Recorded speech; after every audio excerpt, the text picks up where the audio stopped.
Shalom, queridos. Hoje é Eclesiastes capítulo 4.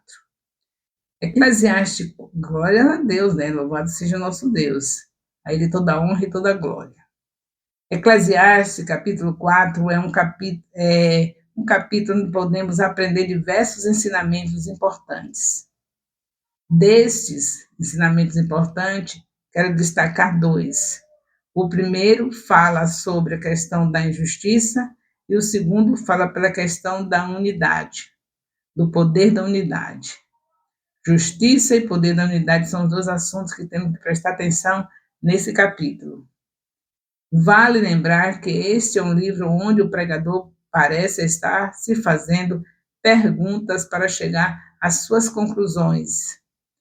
Como sempre acontece na palavra, não podemos ignorar o texto na interpretação que fazemos. Por exemplo, se considerarmos o texto de 2 e 3, dos versículos 2 e 3, Eclesiastes capítulo 4, versículo 2 e 3. Por isso eu louvei os que já morreram, mais do que os que vivem ainda. Louvei os mortos mais do que os vivos. E é melhor que uns e outros, e aquele que ainda não é, que não viu as más obras que se fazem debaixo do sol. Então, vamos entender isso aqui. Podemos interpretar que a vida é apenas fadiga e que a morte é a nossa esperança para nos livrarmos daqui. Porém, o próprio pregador vai rebater o seu argumento no capítulo 9, quando diz, nós estamos no capítulo 4, e no capítulo 9 ele rebate o que ele diz aqui, nesse capítulo 4. Ora, para aquele que está entre os vivos, há esperança, porque melhor é o cão vivo do que o leão morto. Porque os vivos sabem que hão de morrer, mas os mortos não sabem coisa alguma. Nem tampouco terão eles recompensa, mas a sua memória fica entregue ao esquecimento. Veja quanta coisa, viu? O homem que foi tão sábio chegou a um estado desse. Note como este é um livro onde as conclusões não podem ser feitas de maneira precipitadas. Precisamos entendê-lo com calma e considerar a situação do pregador no entendimento que ele escreveu. É ele que escreveu essas coisas. Deus não está dizendo para você seguir essas coisas, não. Mas Deus está mostrando o que ele fez. Um homem que teve tanta sabedoria chegou a esse extremo. Aí no capítulo 4, versículo 1, o capítulo que nós estamos, que é o 4. Fala assim: depois voltei-me e atentei para todas as opressões que se fazem debaixo do sol, e eis que vi as lágrimas dos que foram oprimidos e dos que não têm consolador. E a força está do lado dos seus opressores, mas eles não tinham consolador. Parece-me que ele estava notando que o mundo é um lugar cheio de injustiças, onde muitas vezes os ímpios prevalecem e os justos perecem. Vale lembrar aqui que, apesar do pregador estar fazendo reflexões um tanto quanto pessimistas, isso é um fato. Não existe promessas na palavra de que nossa vida não terá problemas. Ao mesmo tempo que Cristo fala que aqueles que deixaram tudo para segui-lo receberão recompensa aqui na terra, Marcos 10, 29, ele também diz que teremos aflições, João 16, 33. Assim como Paulo, após ser apedrejado, vai dizer algo muito similar em Atos 14, versículo 22. Particularmente, eu não acredito nessa interpretação bíblica que a nossa vida será apenas de vitórias e sucessos. Creio que todos nós teremos vitória final e reinaremos com Cristo. Essa é a vitória que sabemos que temos. Mas aqui na Terra, nós temos momentos de perdas. E quando se perde, não é vitória. Não esquecer disso. Creiam também que somos vitoriosos, pois Cristo venceu o mundo.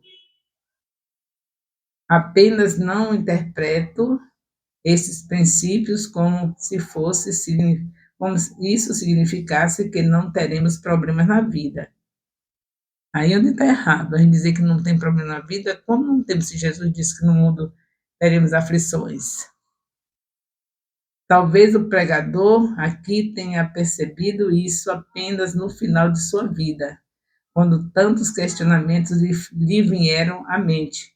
Ele pensava que tudo ia ser, como ele tinha muita sabedoria, tudo para ele era bem resolvido. Você vê quando ele tem as duas mães à sua frente, querendo dizer que o filho é de uma dizer que o filho é meu, a outra meu filho é meu. Veja como um problema desse ia ser terrível para a pessoa que não tivesse sabedoria, né? Mas ele resolveu rápido. Pega a criança, divide no meio, um pedaço de um pedaço do outro. Qual é a mãe que vai querer um filho partido no meio? Então, imediatamente a mãe verdadeira disse: não, não, não, não corte não, deixe para ela. Ele aí descobriu. É claro que a mãe verdadeira não ia deixar partir seu filho, aí entrega a criança para ela é a mãe. Então, ele teve uma vida com muitas vantagens pela sabedoria, depois desprezou a sabedoria e se deu mal. Mas durante o tempo que ele estava com a sabedoria, ele não teve problemas difíceis para ser resolvido, porque Deus deu sabedoria, ele resolvia tudo com muita facilidade. Então, estamos aqui, vocês fazem a leitura, né? Vão fazer a leitura de tudo, nunca deixe sem fazer a leitura, que eu fico fazendo os comentários, mas o capítulo todo deve ser lido. João 16:33 diz assim: tenho-vos dito isso, que para que em mim tenhas paz no mundo, em mim tenhas paz, no mundo tereis aflições, mas tende bom ânimo, e eu venci o mundo. Então tenha bom ânimo, eu venci o mundo. Mas Jesus venceu o mundo, foi sem ter uma aflição? Teve aflições o tempo todo, não foi? Mas ele venceu. Você também vai vencer. Agora, não sem passar por aflição. É guerra o tempo todo. E é vitória também, porque sabemos que não é só derrota. Tem uns momentos que nós vencemos mesmo, e tem momentos que, por nossas fragilidades, a gente perde. Mas, graças a Deus, que o Senhor venceu e nós também venceremos. Qual é a nossa vitória? É a gente continuar firme com o Senhor no meio de todas as dificuldades, não perder a fé, viver confiando em Deus, porque nessa confiança está incluída as promessas dele, e a principal de todas agora para nós é que ele virá buscar a sua igreja. Estamos vendo tudo acontecendo de ruim na terra, não temos mais um chão que produza uma verdura saudável, não tem, tudo envenenado, as frutas envenenadas pelo próprio solo, que tem produtos que envenenam as frutas. A gente sabe que está tudo chamando para a morte, não é? As pessoas tendo dinheiro nas mãos e sem poder se alimentar como deveria, uma alimentação saudável, porque não encontra mais. Tudo chamando para o final. Mas a gente tem uma esperança, a gente não tem um final de tudo isso, não é um final para nós, é o começo de uma nova história, onde seremos vitoriosos de uma vez por todas, porque viveremos com aquele que já venceu até a morte. E por isso, nós não podemos perder a esperança e, no meio das aflições, desistir do principal, que é estar com Cristo um dia. Se a gente ficar envolvido pela circunstância, a gente perde.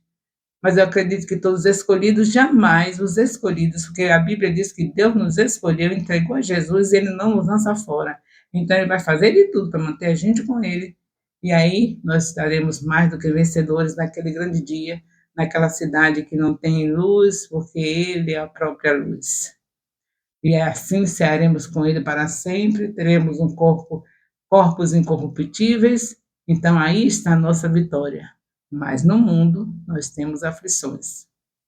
O amor de Deus, nosso Pai, a graça salvadora do nosso Senhor Jesus Cristo, a comunhão do Espírito Santo seja com todos os discipuladores e discípulos do Ministério Apostólico Internacional Filho de Jerusalém, desde agora e para sempre. Amém.